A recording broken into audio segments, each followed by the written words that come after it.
salut les traders, j'espère que tout le monde va bien. On se retrouve pour une nouvelle vidéo d'analyse comme tous les dimanches. Pour les nouveaux sur la chaîne, pour rappel, dans ces vidéos, je vous donne mon point de vue, mon analyse, mes analyses sur le marché, que ce soit principalement sur le Forex ou sur quelques crypto-monnaies. Et évidemment, je ne vous incite absolument pas à suivre mes analyses, ça ne reste que mon point de vue avec ma méthode. Comme d'habitude, avant d'attaquer la vidéo énorme, merci à tous ceux qui prennent un tout petit peu de leur temps pour la chaîne, ne serait-ce qu'un petit like sous les vidéos, vous donnez un vrai coup de pouce à la chaîne YouTube. Donc s'il vous plaît, ne changez pas, vous êtes top. Et pour ceux qui ne sont toujours pas abonnés, n'oubliez pas de le faire pour ne pas rater les prochaines vidéos d'analyse. Allez, sans plus tarder, on attaque la vidéo immédiatement. J'ai connu la richesse, mais j'ai connu aussi la pauvreté.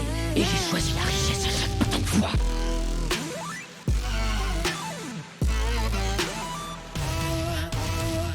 On démarre avec HotCAD. Donc la semaine dernière, je vous avais dit que, étant donné le mouvement qui me semblait assez correctif, on pouvait venir chercher le dernier plus bas. Je vous avais dit de surveiller cette trendline. Si on venait la casser plus correction, il faudrait faire attention à un achat. Mais je vous avais dit que pour la vente, il pouvait quand même venir un petit peu la casser tant qu'il ne corrigeait pas à fond dessus. Il l'a cassé, il a fait une petite correction au-dessus. Je ne sais pas si vous voyez bien, mais juste ici, là, voilà, il a fait une correction quasiment dessus en même temps qu'il l'a cassé. Et on a eu un achat. Alors, maintenant qu'il n'y a plus de trendline, est-ce que du coup notre scénario s'invalide? Peut-être, ou est-ce que c'est juste une correction un petit peu plus grosse? Peut-être aussi. Donc il y a un bon momentum pour un achat, on a une bonne correction, on a une petite tendance haussière. Donc ce qu'on va faire, c'est qu'on va s'adapter. Donc à partir de maintenant, on a une nouvelle trendline haussière juste ici. Si on veut vendre, il va falloir qu'on aille casser cette trendline avec la correction, ok. Et là, on pourra tenter un setup de vente. Sinon, si on le voit continuer de corriger, on peut tenter l'achat, ok. Là, on va s'adapter avec les deux structures, enfin la structure qui va nous donner, parce que au niveau de l'achat, on peut aller chercher un plus haut pour ce running, pardon, d'accord. Donc ce plus haut n'est pas non plus inenvisageable. Moi, j'aurais aimé une dernière vente par rapport à ce mouvement assez correctif, mais voilà, étant donné que la trendline est cassée, qu'on a une perte de momentum ici, et qu'on a une nouvelle tendance haussière, on va dire 2 heures, 4 heures, et ben va falloir quand même commencer à faire attention à si il ne part pas tout de suite pour son achat. Donc voilà, on va surveiller ce qu'il nous donne. Si j'ai un setup d'achat maintenant au-dessus de la trendline, ça se tente selon moi. Maintenant, s'il casse la trendline baissière, ensuite la trendline haussière, ensuite correction, je pense que je tenterai la vente, d'accord. Donc en gros, je vais trader la structure qui va me donner tout simplement. Il y a des structures où c'est comme ça, il y en a où c'est clair et net comme il y a quelques temps sur les cryptos, sur EuroGBP, où c'est de la vente, de la vente, de la vente. Là, voilà, on va voir ce qu'il nous donne et on s'adaptera tout simplement. On passe à EURUSD. Celui-ci, je vous avais dit que j'attendais une correction pour un down. Alors, il est en train de corriger. Donc, pour l'instant, ça suit le plan. On pourrait aller chercher le dernier plus haut pour avoir une correction un petit peu plus complexe comme ça. Donc, un expanding dans un autre expanding. Donc, expanding flat. Je parle de correction, voilà, pour ceux qui se demandent peut-être. Donc, c'est le nom de la correction. Donc, on pourrait aller chercher ce plus haut avant de se retourner et aller chercher ce plus bas. D'accord? Donc très simple pour EURUSD, je vais chercher ça. Une fois qu'on a cassé le plus haut, si on casse le plus haut et que j'ai un setup de vente, je tente la vente sur EURUSD. On passe à GBP HOT, celui-ci, je vous avais dit de faire attention, de rester un petit peu à l'écart parce que c'était pas dingue. Actuellement, c'est beaucoup mieux. Vous voyez, là, on n'est pas sur un cas où, personnellement, j'ai les fesses entre deux chaises. Là, pour moi, ici, on est dans une correction après une impulsion haussière. Donc, selon moi, il va falloir faire attention à un achat. Ok, donc surveiller, selon moi, des buy setups sur GBP HOT pour la semaine prochaine. Ça peut être très intéressant. GBP USD, celui-ci, on voulait un down par rapport au running. Écoutez, il n'a pas bougé du tout. Alors, il partait bien, il nous a fait une belle impulsion, mais ensuite, il s'est retourné. Donc, il est au même point que la semaine dernière. Je vais rester sur la vente sur EuroGBP, d'accord, parce que le running reste quand même assez propre. Donc écoutez, si j'ai un setup de vente, un nouveau, et bien je tente la vente jusqu'au dernier plus bas. USD JPY, celui-ci, je vous avais dit que selon moi, j'attendrais plutôt une continuation baissière. Alors il continue de chuter, est-ce qu'il continue de chuter à fond les ballons? Non, pas forcément, mais il peut nous donner un petit peu une structure comme GBP USD, c'est-à-dire nous donner un running, c'est-à-dire que là on a eu une impulsion, un mouvement en 3 temps correctif, il peut nous donner ensuite une deuxième impulsion haussière pour valider la correction en running flat, d'accord, de cette impulsion. et ensuite faire sa continuation baissière. Donc je vais surveiller ça sur USD/JPY, un petit spike haussier avant une continuation baissière, ça peut être intéressant aussi à prendre si on peut avoir l'achat en on va dire 15 minutes, 5 minutes et la vente ensuite pourquoi pas en 30 minutes, 1 heure. On passe à USD/CAD, alors celui-là je vous avais dit que tant qu'il ne cassait pas ce plus haut, il pouvait venir casser ce plus bas à partir de maintenant, donc on avait une trendline, je vous avais dit que voilà si on avait cassure plus correction, vous connaissez la chanson, ce serait intéressant de tenter la vente. Alors il a fait une cassure d'ailleurs, et là il a commencé à faire un genre de flag, j'y ai cru, mais bon il est remonté, donc pas de raison de rentrer dans la vente. Normalement votre ordre en attente n'a pas été déclenché, puis sinon c'est pas non plus perdu ici. Donc ce qui peut nous faire, je vais enlever un petit peu voilà, des choses que j'ai fait, ce qui peut nous faire c'est venir casser ce plus haut ici, voilà. Tant qu'il ne viendra pas casser celui-ci, il pourra retourner au minimum jusqu'à celui-là. D'accord, j'espère que je me fais assez bien comprendre. Et plus si affinité, d'accord, plus s'il est déterminé à nous donner la vente qu'on veut. D'accord. Donc je répète, là en l'état actuel, la structure idéale c'est quoi? C'est il ne casse pas ce plus bas tout de suite là, mais il monte plutôt casser celui-ci, sans casser celui-là. Et une fois qu'il a cassé celui-ci sans casser celui-là, il descend au minimum jusqu'à ce plus bas et ensuite plus bas si il est déterminé. D'accord? Donc voilà, on va surveiller ça sur USD/CAD pour la semaine prochaine. USD/CHF, celui-ci, franchement, à rien, il nous validait la structure entièrement. Donc déjà la semaine dernière, je vous avais dit, enfin il y a 2 semaines, je vous avais dit d'attendre un mouvement baissier. Il nous avait cassé la traîne la semaine dernière, je vous ai dit maintenant on continue la vente, mais il nous faut un setup si on veut continuer à vendre, enfin, si on veut rentrer maintenant dans la vente. Bon, il n'a pas donné de setup, mais il a continué tout droit en bas. Franchement, l'objectif évidemment c'était le plus bas juste ici. L'objectif il n'a pas été atteint à 10 pips près. Voilà, sur un mouvement de 370 presque, c'est vraiment pas grand chose, donc c'est un petit peu voilà, embêtant. Maintenant, est-ce que c'est perdu? Non, potentiellement pas. Enfin, potentiellement, il peut venir encore chercher le plus bas, mais voilà, là, ce serait une structure assez bizarre, on va pas se mentir. Ce gros spike ici, je pense qu'il va falloir être corrigé. Donc, en gros, là, s'il corrige, il peut nous donner une deuxième impulsion haussière. Et une fois qu'il aura corrigé, pourquoi pas ce qu'il nous a fait là, donc impulsion, structure corrective, pourquoi pas venir enfin chercher ce plus bas.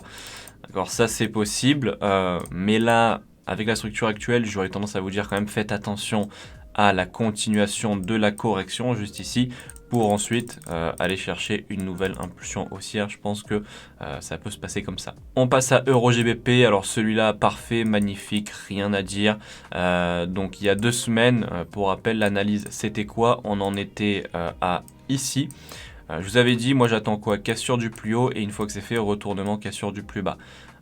Donc voilà, structure idéale qui s'est très bien validée. Un setup ici, donc la semaine dernière je vous avais dit que là on corrige, c'est très bien pour vendre. Celui qui a utilisé l'analyse pour un petit peu se baser avec son trading a quand même pas mal mangé, et en plus ceux qui ont pris le up, le down encore plus. Donc voilà, sur EUR/GBP ça fait plaisir, ça s'est plutôt bien validé. Écoutez, à partir de maintenant je pense que on peut continuer à grappiller un petit peu du down, mais ensuite il faudra corriger. D'accord, je pense que là il y a une impulsion et ensuite un petit flag, une petite correction. Je pense qu'il peut chuter encore un peu, mais il ne faudra pas abuser parce qu'à un moment donné, il va corriger. Ok, donc faites attention à ça sur EUR/GBP, mais super structure, dans tous les sens on l'a prise, ça fait vraiment plaisir. Maintenant, on va passer avec le gold aux structures, aux actifs pour lesquels je vous avais dit de rester en partie à l'écart. Donc moi, je vous avais dit qu'au niveau du gold, j'étais plutôt vendeur, mais que si je devais vendre, c'est uniquement si j'avais ce genre de setup avec une belle correction. Évidemment, il ne l'a pas donné, c'est assez évident quand on voit le graphique maintenant. Donc il ne l'a pas donné, donc voilà, pas de raison de rentrer dans la vente. Il a même cassé le dernier plus haut. On va aller faire un tour en daily, voir ce que ça donne. Donc ouais, on est quand même pas mal sur le gold. Est-ce qu'il peut continuer sa montée? Je pense que comme EUR/GBP, là, en gros, mais dans le sens inverse, il va falloir corriger. Évidemment, là, on va pas acheter là, tout de suite. On va attendre une petite correction, on va être sage. Donc là, à partir de maintenant, si vous voyez une correction, maintenant qu'il a cassé son plus haut, que la vente est invalidée par rapport à cette structure-là, c'est fini. Donc on va passer sur de l'achat pour la structure daily. Mais voilà, il faut attendre une correction. Si vous n'avez pas de correction, c'est vous et votre chance. Là, si vous pensez qu'il va continuer de monter en flèche, encore un petit moment, bah écoutez, c'est à vous de voir. Maintenant, moi je préfère me placer dans des corrections, donc est-ce que j'ai un exemple à vous montrer là aussi assez rapide? Voilà, s'il peut nous donner quelque chose comme ça, donc pourquoi pas un running ou autre, mais à peu près de cette taille, ce serait parfait, d'accord? Ce serait l'idéal, voilà. Un petit running comme ça, je dis pas non pour se placer à l'achat, c'est super, ok? Donc surveillez ça si vous voulez rentrer dans le train. On passe au Bitcoin Ethereum, qu'est-ce que je raconte? Donc celui-ci, bon comme tout le reste, d'accord, je vous avais dit de rester à l'écart, que pour moi c'était pas super sain. Donc à partir de maintenant, eh bien, on a repris du poil de la bête. Donc il me semble qu'on va aller chercher ce plus haut, hein, dont on parle dont on parlait déjà il y a quelques semaines, mais le mouvement baissier avait quand même calmé pas mal de gens. Donc voilà, donc on va repartir sur le scénario de base du coup, qui est la cassure du plus haut. Donc un petit peu comme le gold d'ailleurs, là on va attendre une correction. Si on a une correction, on tente l'achat jusqu'au plus haut, tout simplement. Le Bitcoin, c'est pareil, je vous avais dit de faire attention, parce que lui, sa structure avait été terminée, entre guillemets, hein, sa structure baissière, mais ma crainte était que ça pouvait être potentiellement un expanding, quelque chose comme ça. En fait, que ce mouvement-là soit pas une correction, mais plutôt une impulsion. Bon, du coup, lui aussi a très bien push cette semaine. Donc, pour l'instant, il semblerait qu'on ne se soit pas trompé, hein, que ce soit bien une correction. Donc, même constat que pour Ethereum. Alors, est-ce que, ça c'est une question d'ailleurs dont pas mal de monde se pose, pardon. Est-ce que c'est le décollage? Écoutez, franchement, pour être honnête, pourquoi pas? Pourquoi pas? Au niveau de la structure, de l'analyse technique, selon moi, attention, je pèse mes mots parce qu'il faut faire attention, hein, faut faire attention à ce que je dis. Est-ce que, en gros, je vais être encore plus simple, est-ce que là maintenant il peut monter et casser le plus haut au niveau de l'analyse technique? Au niveau de l'analyse technique de ma méthode, oui. Oui, parce qu'il y a plus d'objectifs de vente. Là, il a invalidé la correction qu'il pouvait encore y avoir pour un dernier objectif de vente. Donc, bah, même cette structure s'est invalidée. Là, il a fait une tendance haussière. Donc, en daily, weekly, en grosse time frame, là, j'ai pas de gros signaux qui me disent attention, il peut revenir casser le plus bas. Personnellement, maintenant, on n'a pas tous la même méthode.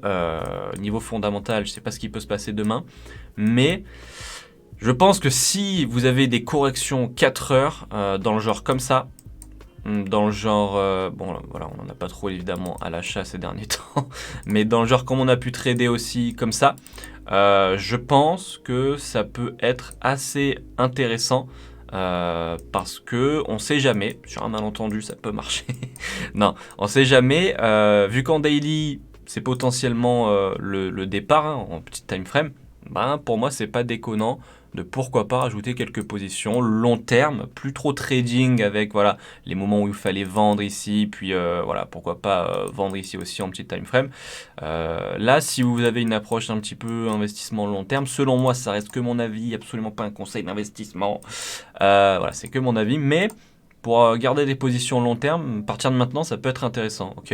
Donc voilà, si vous avez des corrections déjà pour du trading, pourquoi pas. Mais si vous avez de grosses corrections 4 heures, enfin des corrections 4 heures tout simplement, pour un objectif ATH ou plus, si affinité, ça peut être aussi intéressant. Donc voilà, vous savez tout sur le Bitcoin, je vais le mettre en vert. Solana, donc celui-ci, je pense qu'on peut aussi aller chercher un plus haut parce qu'il va potentiellement nous valider cette correction, donc un expanding, la correction de cette impulsion haussière. Donc là, si on a voilà, un setup d'achat, pourquoi pas aller chercher ce plus haut. Voilà, c'était très rapide sur Solana. Le DOT, pareil, donc on avait dit de rester en stand-by. Ça va être un petit peu le même constat que Solana, mais pour, bah non, un expanding pareil, juste ici, d'accord, cette correction. Le top est un petit peu plus haut, j'ai l'impression que sur Solana, enfin il y a plus de pourcents à aller chercher. Donc pareil, si on a un setup d'achat, pourquoi pas tenter ce trade. Et on finit avec le BNB. Alors celui-ci a déjà cassé son plus haut. Maintenant, au niveau de la structure, ici, on pourrait avoir aussi un expanding. Le problème, c'est qu'on a cette impulsion baissière qui est seule et on va devoir la corriger. C'est-à-dire qu'on va devoir avoir sa jumelle quelque part, alors peut-être maintenant, peut-être dans 3 semaines ou dans 1 mois, d'accord? Si, imaginons, il monte tranquillement en rampant sans gros mouvement, on va dire, voilà, très, très agressif. Donc, s'il monte tranquillement, le temps peut aller, enfin, il peut aller très très loin comme ça, mais on devra avoir la jumelle de cette impulsion à un moment donné, d'accord?